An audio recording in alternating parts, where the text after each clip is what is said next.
Hi guys, a very warm welcome to all of you in our YouTube channel Gurmantra Siksha Ka Granth.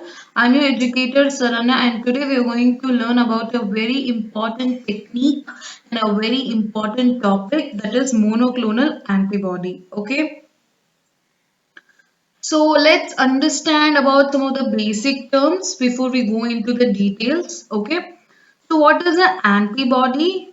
So you know what is an antibody? Antibody is like a defense mechanism that is produced by the B cells that can neutralize the antigen, right? So antibodies will be produced by B cells. It can specifically bind to the antigen and neutralize them. Okay, so you can see this is a bacterial cell, and on top of that, there are several different types of antigens. Okay, these are called as epitopes. Okay, these are also called as epitopes. These antigenic determinants on the bacterial cells are also called as epitopes onto which the antibody will come and bind. Okay, so you can see this is antigen, different types of antigen, and this is the antibody.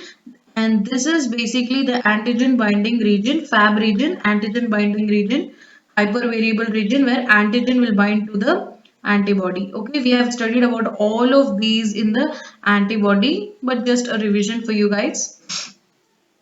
Okay, so antibodies or immunoglobulins are protein molecules that are produced by B lymphocytes or B cells, especially plasma cells. Okay, so antibodies are a part of the defense system. Okay, they are part of the defense system, immune system. They protect our body against the foreign substances like antigens. Okay, so every antigen has specific antigenic determinants, and that's what we call it as epitope. Okay, epitope. The antibodies are complementary. Okay, the antibodies have complementary determining regions. Antibodies will have complementary determining regions which are mainly responsible for the antibody specificity for particular antigen. Okay, so you know antigen. Okay, this is the bacterial cell and top of which antigens are present, which are called as epitope. As simple as that. So this is the antibody. Antigen is specifically binding to the antibody. Okay, for now you know this. So complementary determining region will be present here in the hypervariable region only. Complementary determining region will be present to which your antigen will bind specifically with full specificity. Your antigen will bind to the antibody in the complementary determining region, or it is called as hypervariable region. Okay.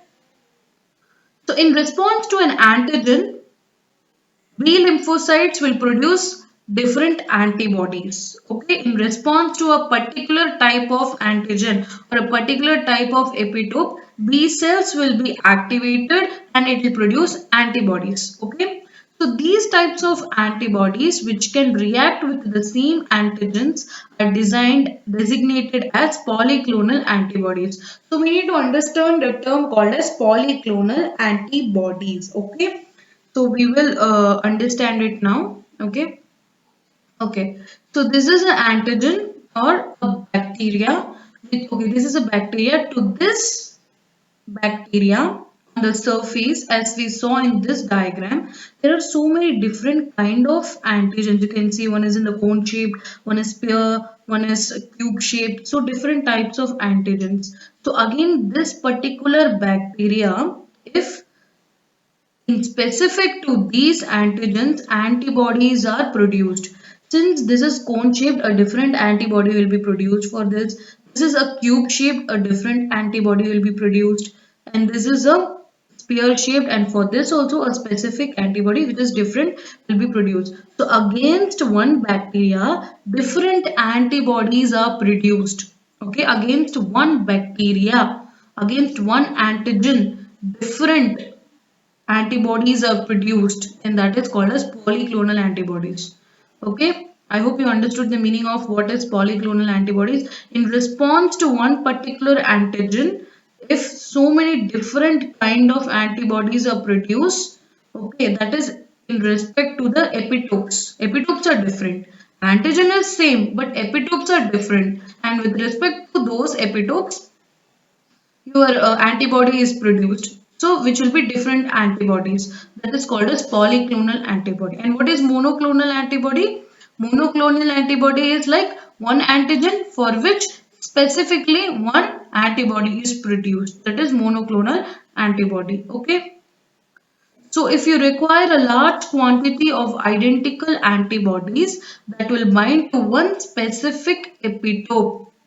Okay, if you require a large quantity of identical antibodies and that is very specific to one epitope, then we will go for monoclonal antibody as a choice. Okay, monoclonal antibodies are used for diagnostic purpose, therapy purpose, and also in some of the assays because they're very consistent and very stable and all are identical. Okay, and it is more essential to increase the chances of detecting your target antigen. So, if you want to just detect the antigen, just for the detection purpose, you can go for polyclonal antibodies. Okay, if it is more essential to increase the chances of detecting your target antigen, just for the purpose of detecting your antigen, go for polyclonal antibodies. But if you have other applications like for diagnostic purpose, therapy, assays, and all of this, you go for monoclonal antibodies. Okay, so monoclonal antibody is a single type of antibody that is directed against a specific antigenic determinant or epitope. Okay, it was a dream for the scientists. Okay, it was dream for the scientists to produce monoclonal antigens for all the antigens we know in nature. Okay, so in the early times, what they did was they used to immunize the animals with particular antigen. Immunization means injecting. Okay, so they will have the animals and they will inject the animals with a specific antigen, and the B lymphocytes from that animal's body will be isolated and cultured, and they thought it is producing monoclonal antibody. Okay, but this approach was not successful. Okay, because producing B lymphocyte was difficult. Okay, and the monoclonal antibodies, okay, production by the B lymphocytes is difficult. Why? B lymphocytes are short-lived. They have very short lifespan and they are very limited. So this technique and this dream of scientists was not the correct approach of producing monoclonal antibody. So just by injecting the antigen to an animal and isolating the B lymphocytes to get the monoclonal antibody is not the correct procedure. So what is the correct procedure? So it is interesting that immortal monoclonal antibody producing cells also exist in nature. Now that is a big advantage, don't you think? So far, the scientists were thinking like we can produce monoclonal antibody from B cells, but they are mortal, which means short-lived. They have very short lifespan. But have you ever heard of immortal monoclonal antibody producing cells? A cell which is immortal and will produce monoclonal antibodies continuously. Now, isn't that interesting? And that also exists in nature. Okay, so where do they exist? They exist in patients suffering from multiple myeloma. That is the B cell cancer. B cell cancer is multiple myeloma. So the patients with multiple myeloma will be able to produce like unlimited supply of immortal monoclonal antibodies, like unlimited supply. They will get immortal monoclonal antibodies and only. Okay.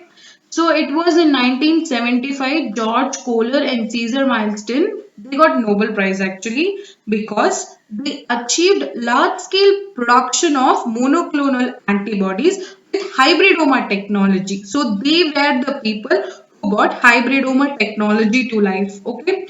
So hybridoma technology is a technology by using we can produce large scale monoclonal antibodies, and they also got Nobel Prize for this. Okay, so what is a hybridoma technology? Let's understand what is hybridoma technology. Okay, so what do we do? The first step is immunizing the animal with the antigen. Okay, so mouse is challenged with an antigen, which means we are injecting a particular antigen into the mice. After that, the spleen cells will be removed from the mice. Spleen cells, okay? Spleen cells will be removed from the mice because Spleen is the secondary lymphoid organ where B cell activation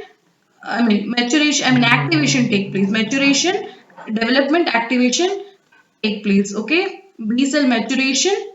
This B cell maturation takes place in the secondary lymphoid organ. We already studied that. Okay, in the B cell development in the previous class. So B cell development, maturation and activation happens in the secondary lymphoid organ. Spleen is a secondary lymphoid organ. That is why we are obtaining spleen from the mice. Okay, we have obtained spleen from the mice which will have B lymphocytes which are activated for that particular antigen. Okay, next we are going to take myeloma cells, cancer cells, B cell cancer cells. So we are going to take that. Now the spleen cells is going to be fused with the myeloma cells. Spleen cells are the cells which contains B lymphocytes which have been already activated, for that particular antigen which we have injected. And now we're going to fuse the spleen cell with the myeloma cell which are immortal in nature. Okay. So the fusion is taking place. How do you fuse it? Using the polyethylene glycol. Okay. Using polyethylene glycol which is a fusion agent. Okay. So using polyethylene glycol, spleen cells and myeloma cells are fused. And what do we get? We get a hybrid cell and that is what we call it as hybridomas. So we get hybrid cell and we call it as hybridomas. Okay. So now these hybridomas we are going to culture in the HAT medium. Why? Because we want to select the positive cells. We want to select those cells, those hybrid cells that is producing antibody with respect to the antigen we injected into the mice. Okay, do you get the point? We are going to select the hybridomas which is producing the appropriate and the correct antibody for the particular antigen. Okay, so culturing of the HAT medium, culture in the HAT medium, these hybridomas we are going to culture in the HAT medium for the selection of positive cells. After we have selected the appropriate hybridomas, we are going to select it, isolate it and culture it. So we will get so many different copies. Okay, the cells divide, right? So you will get so many different copies and more monoclonal antibodies will be produced and you can harvest them. Okay. So this is the technique of hybridoma technology. This is like an overview of what happens in hybridoma technology. Okay. So you get a clear image. You have to imagine things like, okay.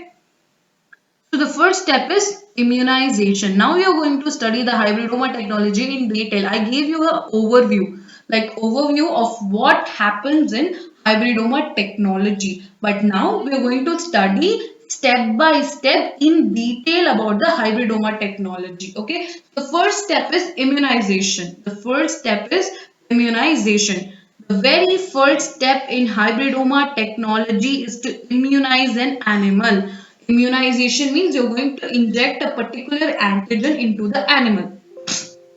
Okay, so this enables increased stimulation of B lymphocytes which are responding to the antigen. So since antigen is injected into that animal's body will be producing B cells. Maturation and activation of B cells will happen with respect to this particular antigen.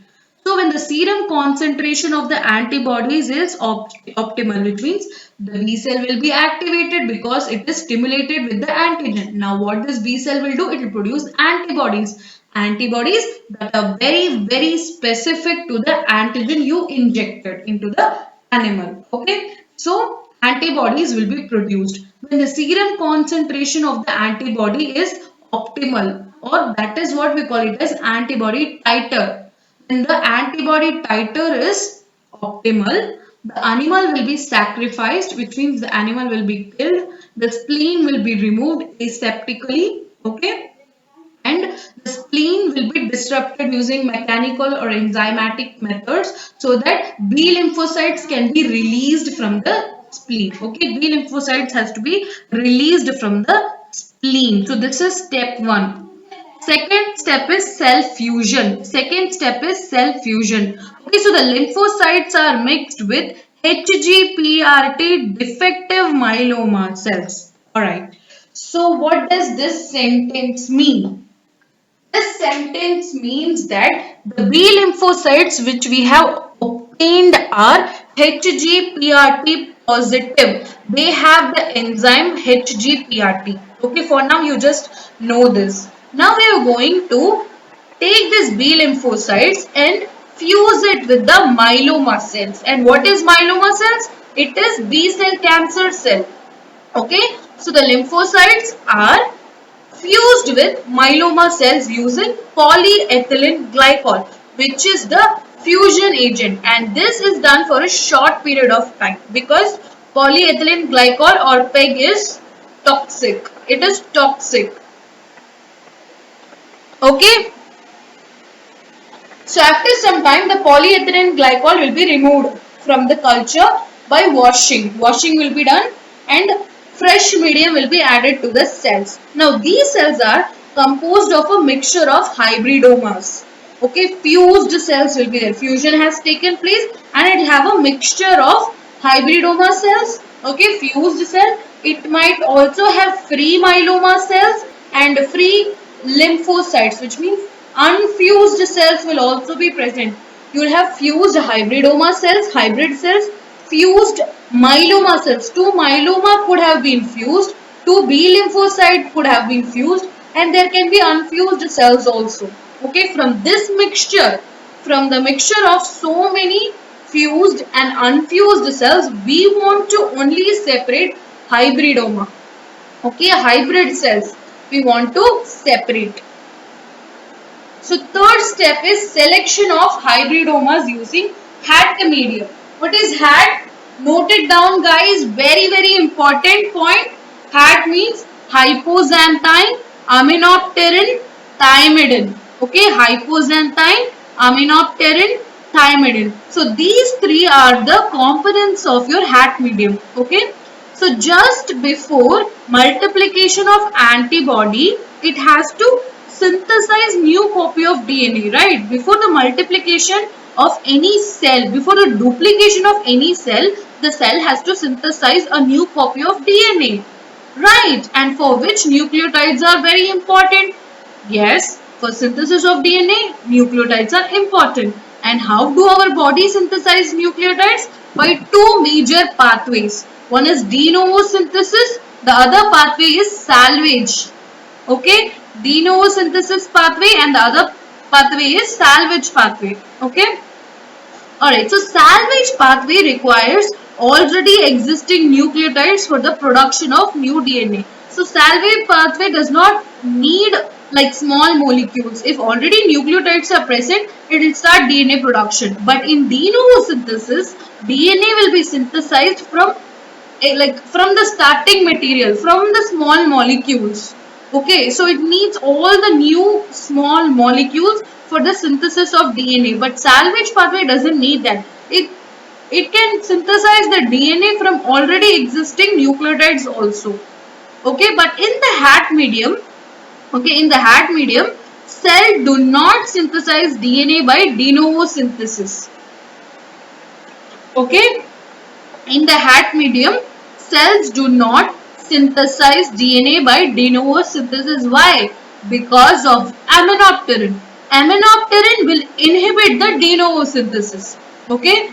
So what is the composition of HAT medium? Hypoxanthine, aminopterin and thymidine. Aminopterin, what is the function of aminopterin? It will inhibit the de novo synthesis.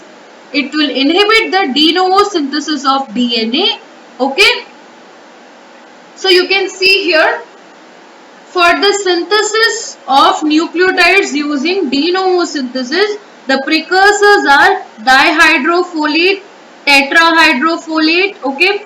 What this aminopterin does is it will inhibit the dihydrofolate. Okay, it will inhibit the precursors of de novo synthesis. So what is the pathway left for nucleotide synthesis and DNA synthesis? That is your salvage pathway. So the cells which are growing in HAT medium can only use salvage pathway for the synthesis of DNA, And in salvage pathway, as you already know, already existing nucleotides will be used for the synthesis of DNA. No new molecules or small molecules are required. Okay.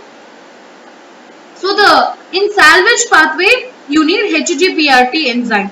Okay, for the functioning of salvage pathway, you need HGPRT enzyme, you need hypoxanthine, and you need thymidine. Okay, all these three things are required for salvage pathway. That is why in the HAT medium, hypoxanthine and thymidine are present in order to initiate the salvage pathway. Okay.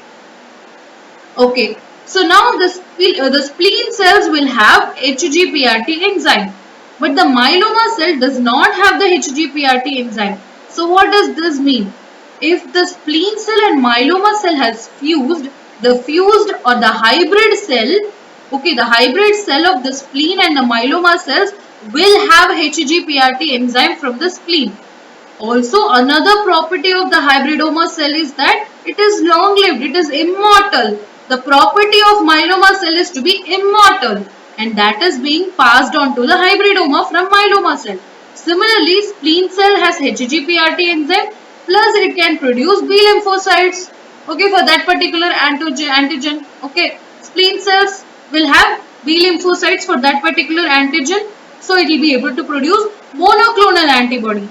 So the function of spleen cell is to produce monoclonal antibodies. Spleen cell is nothing but B lymphocytes here. To be very clear, spleen cells is nothing but in this case B lymphocytes. So B lymphocytes will produce antibodies, and B lymphocytes has HGPRT enzyme.